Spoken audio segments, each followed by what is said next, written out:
This is your guide to book publishing. Everything you want to know but didn't know what to ask with your host, Dr. Judith Briles, on the Rockstar Radio Network. On the show today, you'll find out where book publishing is going and how to take advantage of it. How to identify and avoid publishing predators. What opportunities are emerging as the book trade evolves in new forms. How to avoid losing money, and much, much more. Join us now as a variety of publishing pros will deliver insights and strategies to take the author to the next level of publishing. It's your guide to book publishing. Everything you want to know but didn't know what to ask. Brought to you by Author U and the Book Shepherd on the Rockstar Radio Network. And now, here's your host, Dr. Judith Briles. Well, happy fabulous Thursday to everybody. And it's, book publishing is so amazing. I have been working since literally sun up with multiple clients as we're going through in their layouts and strategizing with them a little bit on the marketing and what they need to do to really enhance their book as they go this next level. And I've always told them, writing your book, maybe it's 10% of your efforts. And most authors think it is 182% of the efforts. And the reality is your real efforts are coming up. And it is marketing. I'm going to be doing what we call a book camp over the weekend here in Colorado. And I have actually become the Twitter queen, as I was telling our guest for the hour. And it really has, I'm seeing amazing things happening in Twitter land and getting savvy. And we're going to do a whole show on just Twitter strategies coming up. But I think it's very important for you to understand that marketing, and more marketing is what you have to look at. There are all kinds of ways to market. You can hire people to do it for you, but I truly believe that for you to figure out what your return on investment is, because if you hire people, you got to pay. You also, if you do it yourself, you're paying. It's called your time, your energy, your commitment, the stress, and all that. So you've got to have some measurement system here. But it's critical to really understand here that the creation of your book is a huge bravo for you. And boy, you got all my accolades. But it's really now this next step.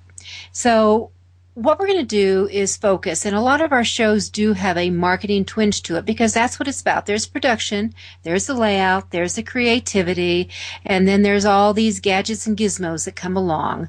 But it's really, once you've got that book in hand or it's getting really close to birthing and it's coming about, you really have to turn your attention toward the marketing success. And a lot of times when you talk to people who have been in the business of marketing and the like, they'll tell you, in the book business, publishing, they'll tell you what you really need, what's critical for you to really understand is that you have got to start marketing years before this book comes out. And I'm going to tell you, let's be a little practical here. Sometimes you can't even think marketing. I mean, sometimes it's like, where are my socks this morning? As you're in this marketing or in the writing zone, the authoring zone. So I'm going to give you a little slack here because here's what's fabulous about today. It used to be, and I am a former recovered book snob. I thought the only way one ever published was with New York, and 18 of my 30 books have been published with New York publishers until I created my own press 12 years ago. And when I really understood, how you go about doing this yourself and learning some of the insider tricks and the tips and the techniques and the strategies, plain, bold strategies, the internet wasn't out there a dozen years ago, at least the way we have it today. And there are so many fabulous things that you can do as an author to really take control, to really manage and keep your book alive for a long time. Because you see, in the old days, it's Velcro publishing with New York. If your book doesn't take off pretty quick, you're kind of dead. And it just kind of slides to the ground. Well, with us today is Brian Judd. And Brian has been with us before. He's one of my favorite people. He's on one of my boards, company boards, and he knows publishing. He's an author himself. One of his books, he's got several books, and he'll talk about those. But I first discovered him with a book called Beyond the Bookstore, and I said, yeah, that's the ticket. And his latest book is how to make real money selling books, and that's what authors want to do.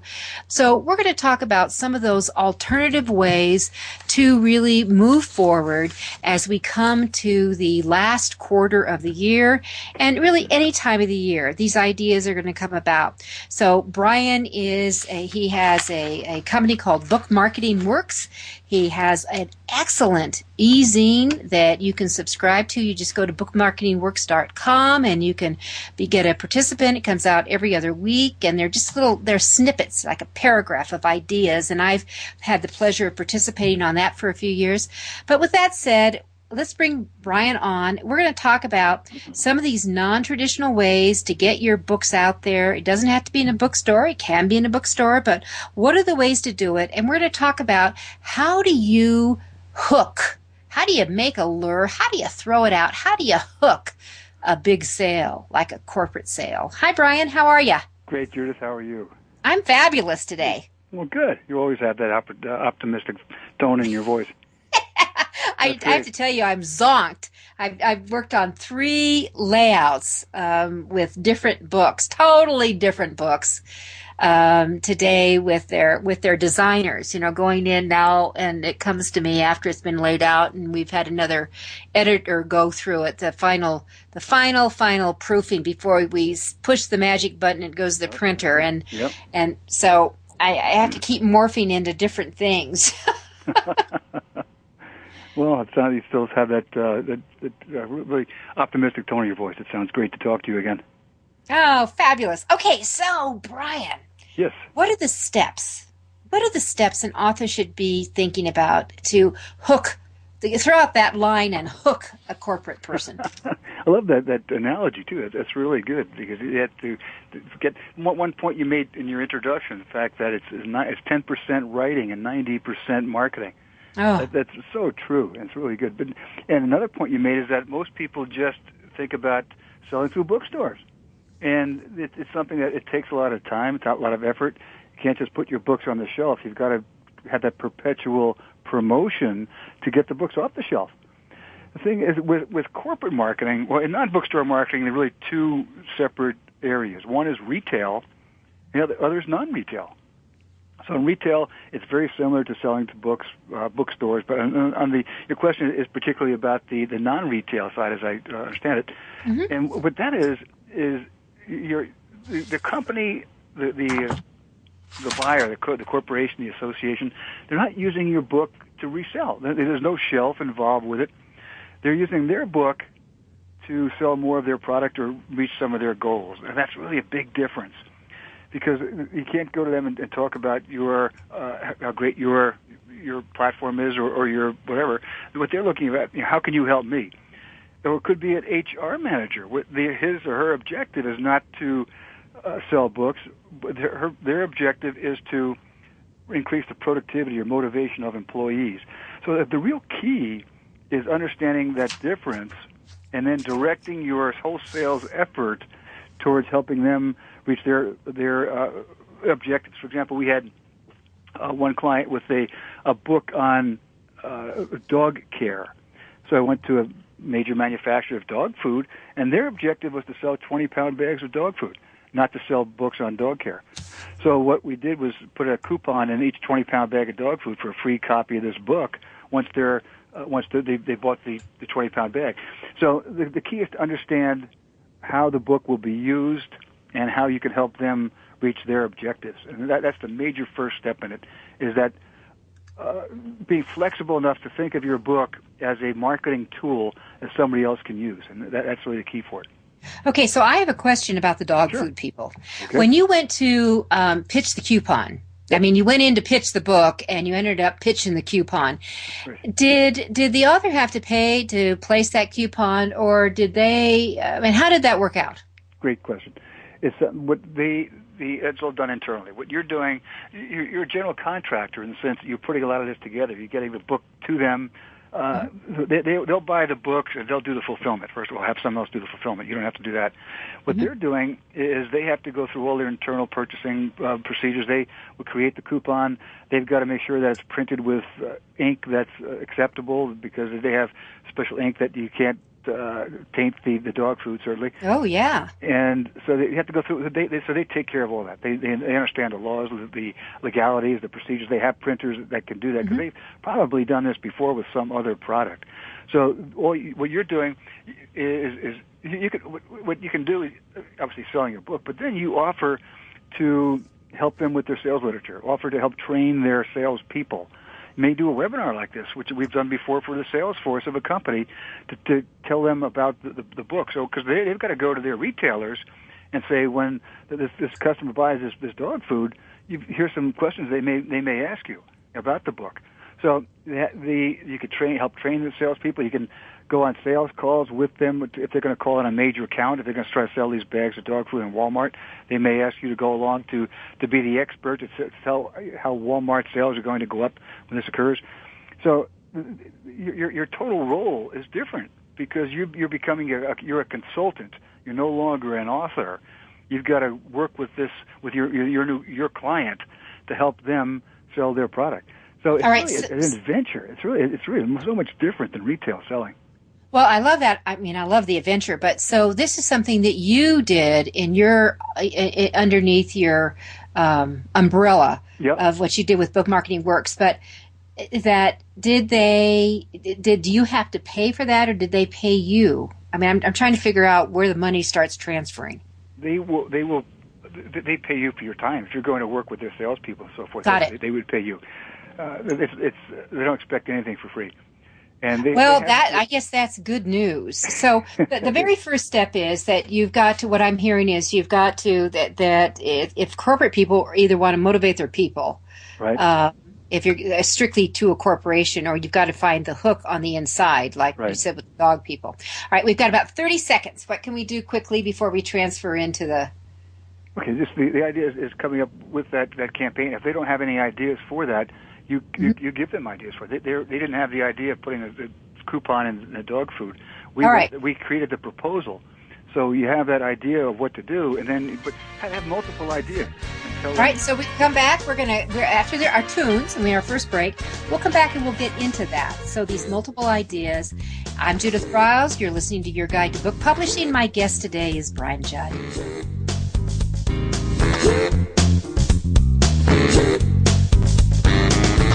This is Your Guide to Book Publishing. Everything you want to know but didn't know what to ask. With your host, Dr. Judith Briles. And we'll be right back with more great information right after these on the Rockstar Radio Network.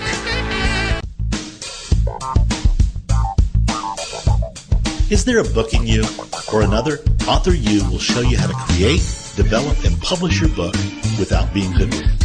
If you already have a book out, you'll find a supportive and brainstorming community that's connected and creative no matter where you live. Author U brings in national experts for its book camps and annual author extravaganza held each May. It has regular meetings and delivers webinars for its members on timely topics. Through Author U's extensive network, members enjoy exclusive benefits, including significant discounts for a variety of services necessary to publishing. The Resource, its online book publishing news magazine, is content-heavy and it's free. If you want to create a book that has pizzazz, punch, and panache, Author U is for you. If you're a hobbyist or a casual author, it's not. Join Author U today through its website at authoru.org. Follow Author U on Twitter at AuthorU and on Facebook at Author U, where timely author and publishing tips and articles are posted daily. Author U, where the author goes to become seriously successful.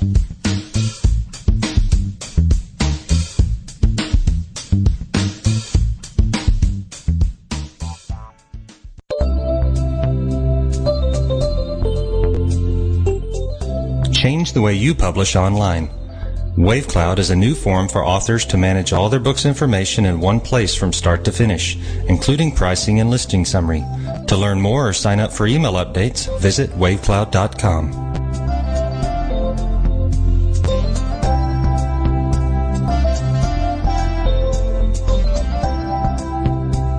picture tells a story. And it's a truism that people do judge a book by its cover. Nick Sellinger and NZ Graphics have been in the business of producing superior graphic cover design and interior layout for self-published authors, independent and traditional publishers for years. He has developed a reputation for excellent work, fast turnarounds, and best of all, affordable pricing. NZ Graphics also produces ebooks and book marketing materials such as posters, sell sheets, postcards, bookmarks, business cards, logos, and more. Books designed for his clients have won multiple book awards, including Best Book Award by U.S. Book News, multiple Evie Awards from the Colorado Independent Publishers Association, Indie Book Awards, the San Francisco Book Festival Award, and Freedom Medal Award from Valley Forge. Visit www.nzgraphics.com or call 303-985-4174 for more details about making your book the success it should be. Mention that you are an FOJ, friend of Judith's, and that you heard about NZ Graphics on your guide to book publishing.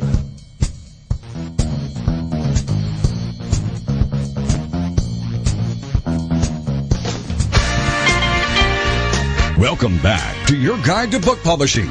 Everything you want to know but didn't know what to ask on the Rockstar Radio Network. If you want to write and publish a book, if you want to be successful as an author, your guide to book publishing, everything you want to know but didn't know what to ask, is for you. Stay tuned and you'll hear about statistics, scenarios, and strategies on what to do now to get you published. So let's get back to the show. And here again is your host, Dr. Judith Briles. Well, as always, when we're off the air, I get to chat with my guest a little bit, and we can either redirect or add, or we want to come back to it. And I'm actually fascinated by the dog food deal, because that, as someone, I've been a spokesperson for several companies over the years. At Bristol Myers, I was a spokesperson for one of their product lines for 3 years. For a mortgage company, I was a spokesperson before all that nasty stuff happened, when things were good, for a few years. I've been a spokesperson for Procter & Gamble company, for a bank for a couple of years. And there are certain things that you must learn in your pitching and how to bring things together to hook who the target audience is. And of course, it's always important to understand the target audience. And what I told Brian is that I wanted to not leave the dog food and go into some of the other things that we were, we had scheduled to talk about, because we can always do that with another show, right, Brian? Sure. Yeah, and I wanted to come back and really come through and walk through this process. You may not have a product yet you think about that could go for a dog food, but there is, or corporation, but you've got a book that there might be something in it that just might be the right hook. And so this is really critical thinking we're talking about. And I want to go through, because there are multiple steps in going through this, of what the outcomes. So we can go through, well, what if, and then what, so to speak. So sure. Brian how did he go in when he went in to pitch for his client? In the marketing side to buy the book, which is what they wanted to do initially, right. Just to buy the book outright and give it as a premium to everyone. And how did it convert to a coupon? And all of a sudden, this person is a spokesperson and a consultant, this author, and everything else. So, Brian, let's go back with that. So okay. We got rejected to buying books blatantly outright, but we went into food-friendly, package-friendly coupons. Right. All right. And I guess I want to know, how many books eventually got sold? Do you have any idea? Oh, there were it's about 16,000, 17,000 or so. Well, not a bad piece of change. No, it's not.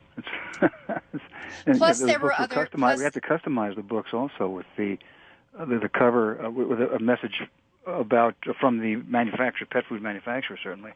Mm-hmm. So it was a lot of different elements in that process, and just kind of an overview of the steps to do that is first you do the prospecting. You find out who. I have this book about pet care. So who are some of the options for that? One would be pet food manufacturers. It could be sell to Petco. It could be or PetSmart, or so it could be retail. It could be corporate. It could be association, like Humane Society, or whatever the association may be. So you come up with these prospects, and then you go out and find the names of these people, and then you target them. You call, make the calls, and then you give them some ideas. You give them that hook. That's where the hook really takes place, because you've got to get their attention, and then you start the information gathering. You go meet with them. You talk with them. What do you want to do? What do you want to accomplish? You want to sell more 20-pound bags of dog food? Okay, how can you do that? What did you do? What happened in the past? What promotions did you try before? What worked? What didn't work? So you're getting all this information. Then you create your proposal. That's the document that describes what the as is, what is, what could be, and how you can help them get from what is to what could be, and using your book, obviously. So then you do your presentation of that proposal. That may be to a larger group. Could be a marketing person, a production person, a sales person. So you're meeting with 3 or 4 people. You maybe have your PowerPoint set up. You have your pitch pack all ready to go, and then you make your presentation, maybe multiple presentations. Then you go for the close. You ask for the order. Once you go through all that, then they say, well, let's talk about this, because really they're not going to take your first offer. They want to negotiate. So the next stage is negotiation, and that's where you're looking at all these different options, what else you could do, how you could make this better, how you could try something different, and then the pricing certainly comes up at that point, and the delivery, and then you close the sale, and then you do the follow-up. And just as you said before, that 10% is writing, 90% is marketing. In this area, it's probably 50-50 in a sense. Once you get the sale closed, you think, well, I've got the order. But a major portion is just starting. And that's the follow-up. That's the coordination. That's make sure that the books are delivered on time, making sure that their logo is printed properly on the cover, or the tip-in page, the message from the president is properly inserted. So you're doing all that, and you're doing hand-holding with your client. So it's a process. And the key to recall or to think about here, that a sale of this magnitude is going to take 1.5 to 2 years to put together.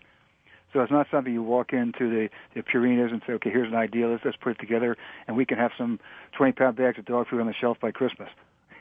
Maybe Christmas of 2014. Mm-hmm. But it's something but you have to give it, that the whole process just takes time. But it's challenging, it's rewarding, it's fun, and it's profitable if everything's done right.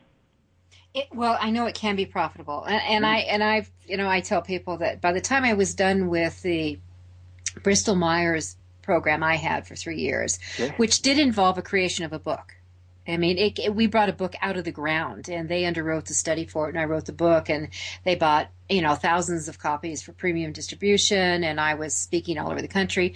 But it was almost $250,000 by the time it was done. Oh, it adds up very quickly. It's something we have.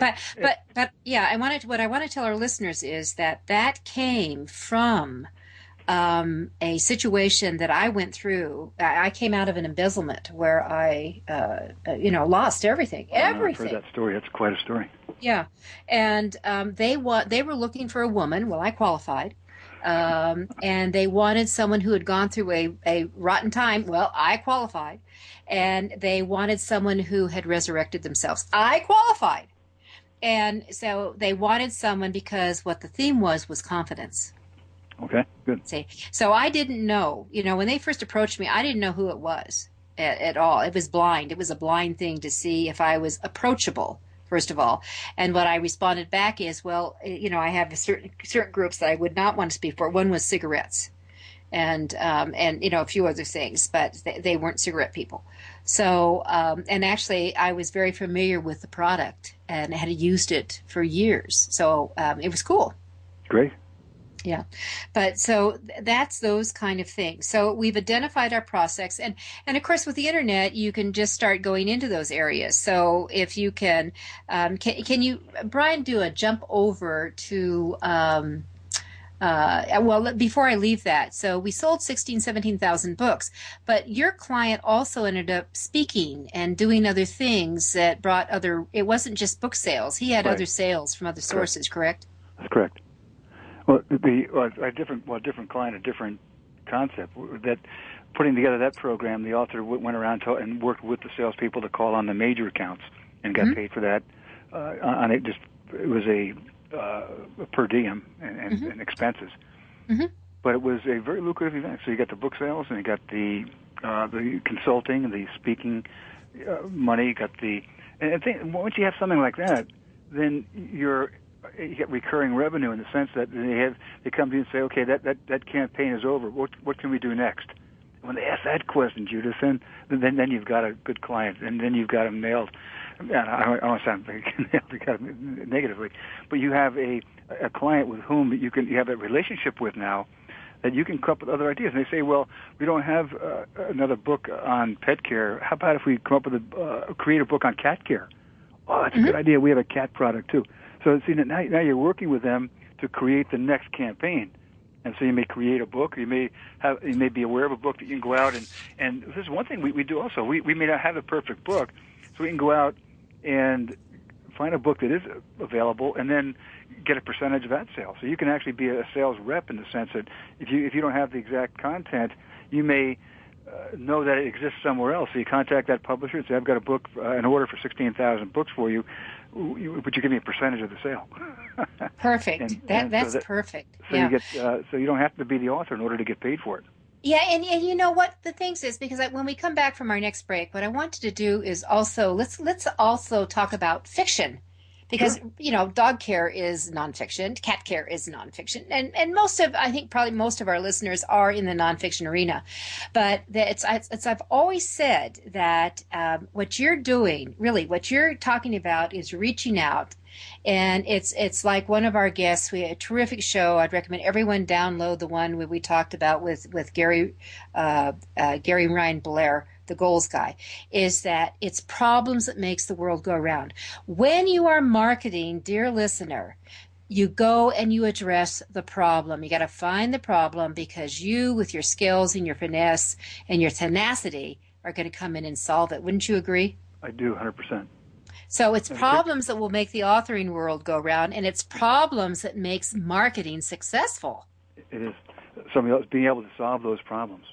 So, I think that's what's really critical, understanding that and coming into that. So when we come back here in just a couple of minutes, we're going to get into how do you deal with fiction and nonfiction, and how do corporations use book? And let's throw one of the biggest users, but biggest part of in America anyway, our money is the military. How do they use books?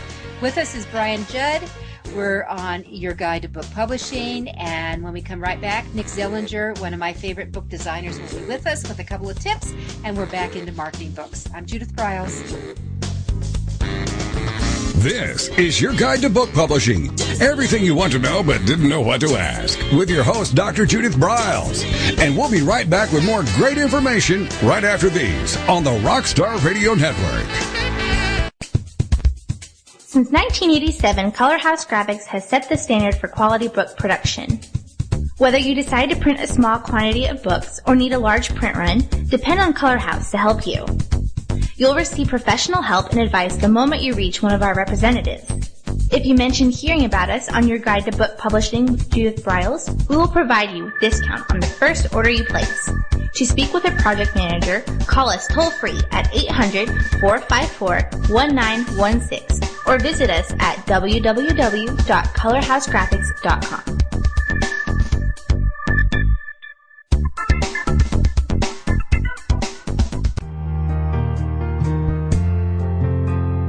Do you need postcards that make a statement?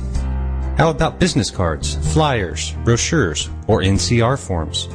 Two Vets is the solution for all your printing needs.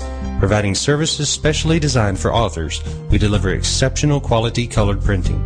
Most important of all, we specialize in reducing your printing costs. No more waiting. No more standing in lines at your local printer. Online proofing. With our pricing tools calculator, you can get instant quotes on all your printing products, as well as shipping rates all over the United States. Just a few clicks of the mouse and you're on the way to discovering how easy and convenient online color printing should be. Contact our friendly, human account representatives. We recognize that you want answers, not voice prompts. Visit our website at www.tu-vets.com or call 1-800-894-8977.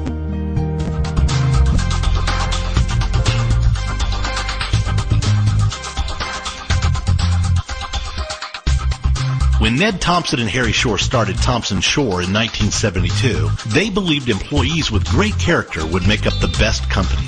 They were right. They hired people who were not only experts in bookmaking, but who were obsessed with quality and delivering exceptional customer service. Almost 40 years later, Thompson Shore remains a 100% employee-owned company. Ned and Harry knew that successful customer projects are a direct result of empowered employees. We specialize in all books for large and small publishers. Creating beautiful and well-made books, we're dedicated to pleasing our customers by making the experience a good one from start to finish. The personal touch we have with our customers allows us to be innovative in solving their most difficult challenges. Our platform also ensures that we can remain flexible to meet our customers' unique needs and expectations. Our marketing kit can create buzz for your title, enhancing the promotion of your book during infancy. When you need to test the market to gauge your future sales, we can provide digitally printed books that will transition seamlessly into a larger offset run. From ebook to hard copy to delivery, our skillful customer service teams are at the ready to answer your most pressing question. At Thompson Shore, we know that making the highest quality books requires more than just best technologies. It requires superior customer service, professionalism to the trade, and commitment to environmental and social values. With these standards of excellence in place, you can be sure that we will always help you put your best book forward.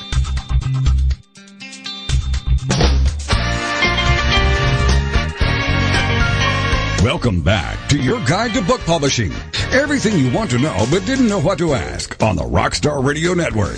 Coming up, you'll hear more about statistics, scenarios, and strategies on what to do now to get you published. So let's get back to the show. And here again is your host, Dr. Judith Briles. Well, as always, at the bottom of the hour, we have one of our favorite sponsors, and Nick Zellinger of NZ Graphics is someone who actually has designed my book, who's at the printer right now, and which is Author U, creating and building your author and book platforms. And he's just really one of the most creative people. So I asked him to come on and tell us about some of the things that bug him when he gets a book for layout. Hi, Judith. Well, I'll say, I mean, these could be pet peeves, but these are actually fairly common mistakes that authors make during the layout stage. I'll take the top three that come off my head. But first one is the subject of call-outs. Not every author uses them. The call-outs are those little bits of quotes or part of the narrative that you either bold or put in a box or a circle or somewhere else. But it's really important for the author to locate the call-outs in the manuscript if they're working in, for instance, Word, with a note to the designer saying call-out starts here, call-out ends here, and have them located in the narrative where they want it. I've had many instances where I've had files of call-outs that were separate from the manuscript, and I had no idea. Or they're located, like they'll say, located on page 20. Well, it's not going to be page 20 on my layout program, so I don't have any idea where they will go. So that kind of stops the workflow. The second one is a fairly common mistake, and I would call it just a lack of technical knowledge. But your embedded images in a manuscript in your Word file are not acceptable. In other words, if you input a JPEG into your manuscript and say, well, there's the graphic I want to use for the book, they're not acceptable. The graphic designer needs a source file for the graphics. So they need the actual separate file in a separate folder or email to them or on a disk or something, because they're usually JPEGs that have to be converted to a proper print format. And also, along with that, caveat is that the graphic has to be print resolution, which is usually 300 dots per inch. And the third one is fairly general, but I know a lot of authors work painstakingly on formatting their book in Word. And I know the reason for that, and it's they want to get a feel for how it looks. But mostly, you're working in Word in 12-point Times New Roman, and you're working usually in 8.5 by 11 format. Well, your book is not usually going to be in 8.5 by 11 format. It's going to be 6 by 9 or 5.5 by 8 or whatever. So realize that your manuscript is going to flow differently when it goes into the actual book environment. So pages and call-outs and charts and even graphics are going to be located differently. Sometimes they won't be located where you would like them, but that's part of flowing the book. So keep in mind that not to, work endless hours on that kind of format, because that landscape and that environment is going to change. All right, all three fabulous tips, and I know Nick on the graphics thing, because it's all of them. Everything you said was so on point. I'm making our clients now who have graphics that are being inserted create what I call a table of appearance, just like a table of contents. It's not going to be in the book usually, but it's really designed for you, the layout guy, or gal. Yeah, and so they can refer back and say, this is where it goes, but also in their text, like you're talking about, call out starts here, call out ends here, or for, as you know, I put start box here, end box here. Right. But something that's very distinct and separated. And so I'm asking them, you put in insert, whatever it is exactly called in the table of appearance, and that also has to be in the art file that they give to you, exactly that, so you're not playing yes. memory. This is, I want a picture of the boy with the baseball cap, and you have, all your JPEGs as numbers instead of the actual title of a picture of the boy with the baseball cap. So there's no way to, you want to give your graphic designer every possibility to find the image right away and save time and effort and money. Yeah. All right. Great tips. Thank you so much. Thank you. And look forward to having you again. Right. Take care, Judith. All right, I will. All right, Bye-bye. Brian, we're back, and that we wanted to. I wanted to jump into some fiction and nonfiction, because there's one of these beliefs that whether it can go, what's attractive for these premium sales?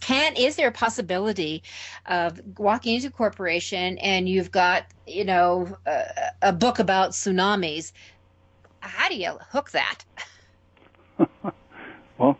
Or a fiction story which has a tsunami take over, so to speak. Yeah, that's see where you could sell it to cruise ships. Probably not a good idea. That was a joke. I don't think that's a good idea. But I have a couple examples of a couple case histories for fiction. If you want to go through that, one of them, for example, for a romance title. And the idea, again, looking at dual distribution, retail and non-retail. But we went to corporations, and we have this romance book, and we're working with some companies now that Victoria's Secret, for example, is a company that could be using this, where on Valentine's Day, if you buy X dollars of lingerie, you get a free romance novel or a choice of romance novels with it. Going to a chocolate company, they retail chocolate, and if you buy a 5-pound bag of chocolate on Valentine's Day, you get a free romance book with it. Or 800 flowers. If you a gift basket, you get a free romance novel with it. So the idea in a corporate world is to go to these people. Again, their objective is to sell more lingerie, more chocolate, more flowers. So if you show them how your romance book can help do that, then it's certainly a way to make that happen. We had one book that was it was about a cannon train in the Revolutionary War, where these soldiers brought cannons from Boston to Fort Ticonderoga, New York, where Washington was. And so the story is about that. So what we did, we went to all the hotels in Fort Ticonderoga, and they put the books in the rooms. And people liked the books, they just added them to their room. We set up contact all the national parks. They have gift shops at the national parks. Went to associations. There are associations that have Revolutionary War reenactments. And so they set up a little gift shop there. They had this in Fort Ticonderoga. They had this reenactment, and they sold the book there. So there were veterans museums, catalogs that sell Revolutionary War reproductions. There are book clubs. There's a government bookstore. It's bookstore.gpo.gov. And they sell books they're not all books about the government. They're books that are appropriate for the government employees, and they like fiction, so fiction sells very well in that. There's a lot of these book clubs around the country, and my wife is in a group of about 10 or 12 women. They read the same book each month, and then they meet and drink wine. Or they meet and talk about this book. There's a company called Reading Group Choices, and they have lists of all these groups around the country. So they may sell 10 here and 10 there and 12 here and 15 here. They buy 1,000 from you, but they send them out at 10 at a time. So they send this catalog to all these different reading groups. So these are all for ways of selling fiction, historical fiction, romance novels, thrillers, murder mysteries, whatever it may be. If you find that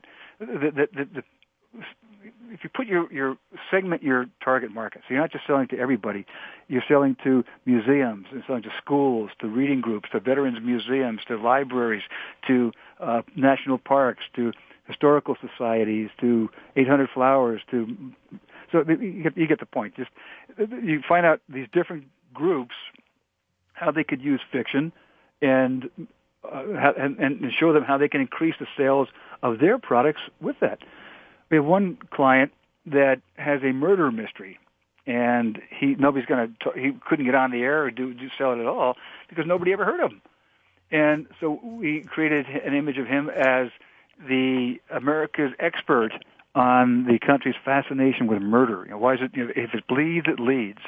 Why is that? So he would go on the air and talk about that, and then he would go on cruise ships.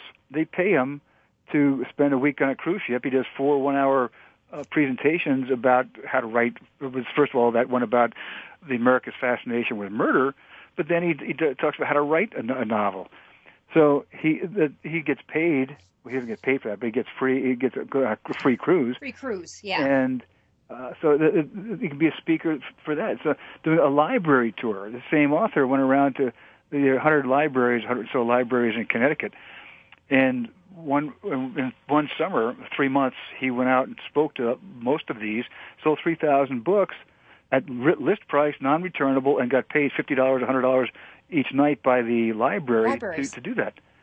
So, and those strategies all work. We've got about 30 seconds to our next break, but I can tell you that, like Pete Ritzer, who wrote a book called 7/7, and now he's got part 2 coming along, but it was all about the Old West, and he pitched it specifically. He started in Texas because that's where it was all. That was the base, and he went to every museum, Western-based museum, anything that had history involved with the Old West in Texas, and he repeatedly sold like 50 books a night every time, and they would do them for little fundraisers.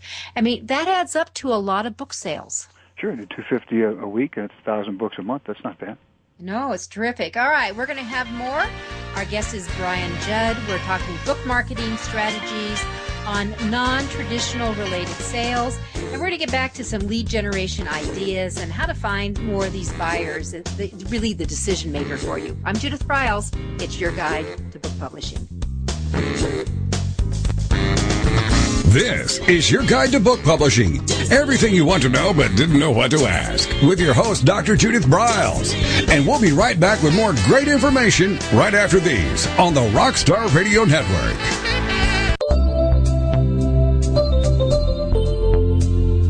Writing and reading are moving to the cloud.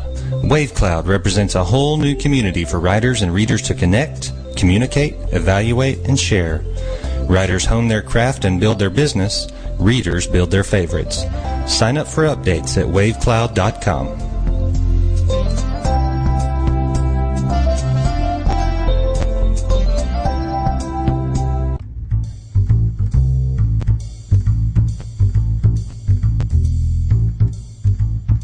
The book shepherding concept is simple. The publishing world is changing, and so must you. You need an experienced shepherd and a guide to partner with you as you create, strategize, develop, publish, and achieve your publishing goals. You can't do it alone without paying the price. You can spend your money creating a book that turns out to be so-so, or you can create a book that looks and feels classy, builds your brand, and is a financial success, a bestseller. It's your choice. You choose. You need the book shepherd. Publishing is riddled with obstacles, sometimes nightmares for the author. You don't need problems. You want solutions. Dr. Judith Briles will shepherd you through the maze and the chaos. At times, she's had to step in and rescue a book that has been sabotaged by a publisher or by a publishing service provider or sometimes even the author themselves. Judith Briles is the book shepherd if you want to create a book with no regrets. Give her a call today, 303-885-2207. That's 303-885-2207, or email her at judith@briles.com. By the way, Briles is spelled B-R-I-L-E-S. Follow Judith on Twitter at My Book Shepherd and on Facebook at The Book Shepherd.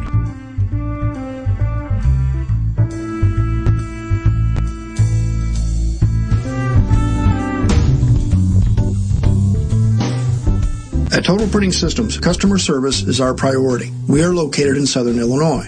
Our employees have an average of 18 years experience and know that customer relationships are important to our continued success. We have been a short-run book printer for nearly 40 years and always stay at the forefront of technology. Our niche is from 1 to 5,000 copies. Today, we offer digital, black and white, and 4-color high-speed inkjet printing, a cost-effective way to introduce color into your short-run titles. We, of course, offer traditional offset printing as well. Bindery is done in-house, from adhesive case binding to PUR perfect binding to mechanical binding of all types, including side sewing. We provide warehousing, kitting, distribution, inventory management, a new print-on-demand facility, streaming browser-based ebooks, and bookstore. Call us at 1-800-465-5200 for a quote on your next book project. You can also visit our website at www.tps1.com. Welcome back to your guide to book publishing. Everything you want to know but didn't know what to ask on the Rockstar Radio Network. If you want to write and publish a book, if you want to be successful as an author, your guide to book publishing, everything you want to know but didn't know what to ask, is for you. Stay tuned and you'll hear about statistics, scenarios, and strategies on what to do now to get you published. So let's get back to the show. And here again is your host, Dr. Judith Briles. Well, one of the biggest employers in certainly the U.S. is the military, and they're all over the world. And I always have loved pictures from, I don't want to say I love previous wars, but they're some of the really classic pictures that come out show people, soldiers, and who are holding a book that someone has sent them. A loved one has sent them, they've picked it up because, as you know, if you're out in the field, sometimes you can't recharge the batteries. So books, print books really do have a field. So Brian, how does someone go about pitching their book, marketing their book for military? And I guess the question should be, is it still a good market to do that toward? The answer to that question, yes, it is. That they buy a lot of books, and the way to do it is to divide it into two opportunities. There's the overseas military marketplace, and then there is the domestic military marketplace, and they sell differently to them, and they have different buying needs. On the overseas, certainly they have the service people that are in hotspots, and they're looking for fiction certainly, but the Navy has a Navy-Next, which is their exchange service, and what they do is sell military to the sailors on board ship. So they have time, obviously, between when they're not working, and they have a little bit of a captive audience there. So they buy a lot of fiction, and so they have a Navy reading program that has they sell fiction and nonfiction, so they can be both. It's a Navy. Well, if you go to Navy-Next, you can follow the prompts to go to the Navy reading session, and that has a spot just for vendors. So it tells you exactly how to contact them, who to contact, what they want to see about your book, and how many. They don't say how many they'll buy, but then they send them a sample of it. So it's a good way to send that. The Department of Defense runs about 200 schools outside the U.S. because a lot of military families are on these bases around the world that are not in the hotspots, and they have books about in-country travel or cooking or about language. So anything about that could be could sell very well. So you do that through the Department of Defense for that. The domestic marketplace is probably the best way to reach the domestic marketplace is through the exchanges. Two ways. One, the exchanges. AFES is the biggest, AAFES, Army Air Force Exchange Service. And the let me see if I can find the buyer there is Tim Calkins, Calkins, at Calkins@aafes.com. So you contact him. This is the largest military exchange, and that they put books on the website and sell them. So they're not. It'd be like a mini Amazon, but they're books just for the military, and they have not books on the military, but for the military personnel. So they get a good discount on that. So why don't you repeat that again? Just do it there. His name and his email. Sure. It's his name is. And this is from last week, so he's there. Mm-hmm. Tim Calkins, Calkins, as in Sam, and the email address is Calkins@aafes.com. It's Army Air Force Exchange Service. AAF as in Frank, ES as in service.com. Phone number is 214-312-6659. And but they buy through wholesalers. They won't buy directly from the publisher. So, but they have a list of wholesalers on their website, and you just contact them and say, "Well, Tim wants to buy these books. Would you carry them?" So they have it. Then on the other side is the selling to the forts or the bases, because the military wants to keep the families of the service people happy, because then they'll re-up and then they'll re-enlist, and the service person will. And so if they have a happy family, then they're more likely to do that. I wrote a series of books about how to get a job, and I would go to the bases. They would have me there because the spouse of the service person moves along with them, obviously. So if they were interested in helping these people get a job, so I would do presentations on the base and sell them to them. If you have books about handling money, as you do, that's something that would be a good one. Books about helping children deal with frequent moves. Books about dealing with the death of a spouse or a parent or a loved one. That fortunately, that's a topic that they buy books for. So you have a lot of opportunities. So it's not just books about the military, books about fiction. It's books about, I just mentioned, almost any category that you can help people. Unfortunately, books about abuse are required. Books about whether it's alcohol or drug abuse or physical abuse.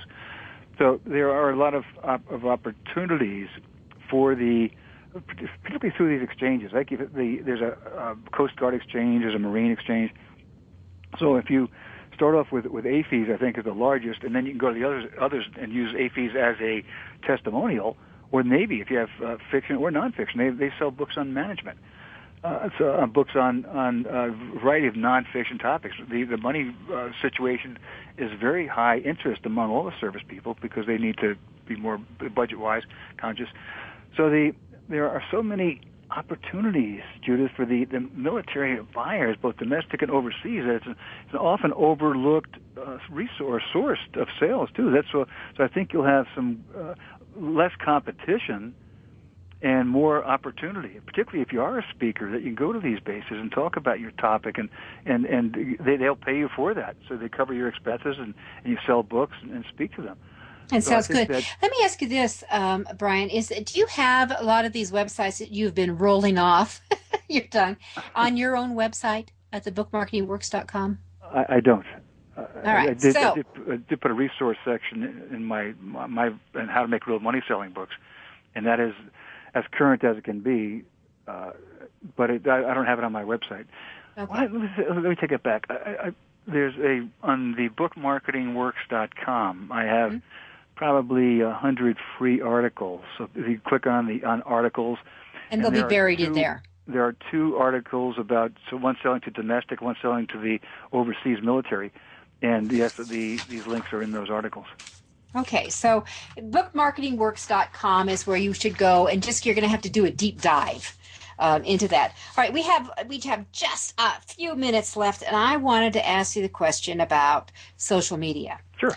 And in what you're doing now and working with people, and we've got probably 4 minutes here, how can people use social media for selling to corporations? I mean, one of my concerns is the old firewall and the blockages that even trying to get through. So I guess how do we find the people to try to direct things to?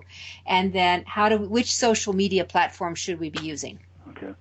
to get through the firewall, there's a website called Manta, MANTA.com, that lists all the corporations in the country. It lists not just the corporations, but the buyers, names of people, their phone numbers and email addresses. So you can certainly build up very quickly an email list. But as far as the corporate marketplace, there's a website called Yammer, YAMMER. It's an intra-company social network. So the companies have this, and actually Microsoft just bought that for $1 billion, something like that. But it still operates under Yammer. So you can have that. Then once you're in that, then you are on the intranet of the corporation. So you're like an employee. So that is a key, and you can join that. So there you have the standard ones. Something like, if you're going to try to contact business people, then I would suggest using LinkedIn more than something like other Facebook or Twitter. Not really big for the business. So you're looking for. There's an article in the July-August 2012 Harvard Business Review. I actually just used this in a presentation I did earlier today about the social media for corporate buyers. And the LinkedIn was the highest rated among males, high income, 45 plus, with some college, and it was 50,000 plus income. So it's in that area that LinkedIn was the number one source of social media for these people. So if that's your target, if you have a book on retirement, then obviously that would be a good one for you. So if you get in the intranet, that would be number one. Number two, go to something like LinkedIn. Google Plus is probably the second for corporate buyers, or I should say corporate buyer, business people. So then once you're in that net, then you can't. Well, all the typical rules apply. As you, as the Twitter queen, you know everything about that. That you how to do that. So you can tell more about that. But obviously, you want to follow the etiquette rules and not oversell. Yes. But you're looking for exposure. You're not looking for sales. You want exposure for your content and your name. So when you do call these people for on sales purpose, then they recognize you. Oh yeah, I saw your name on Yammer last week. It was a good. Or Twitter or LinkedIn or whatever. Or where it was. Yeah. And people all need to social media does have etiquettes, and each one of the platforms, whether it's LinkedIn, Google Plus, whether it's Pinterest, whether it's Facebook, whether it's Twitter, or whatever comes along, there are all going to be some etiquettes that deal with jargon, lingo, with abbreviations, sure. and the like. So you need to follow it and pay attention so you can do that. All right, we just have a couple of seconds. We're wrapping up. I want to thank Brian Judd for being with us once again. Lots of good information, and we will be back again in another show. We're going to be doing several things with Brian, with webinars. You can find out all about that on the authoru.org, AUTHOR, the letter U.org website. We have one coming up next week. I'm Judith Briles, and you've been listening to Your Guide to Book Publishing.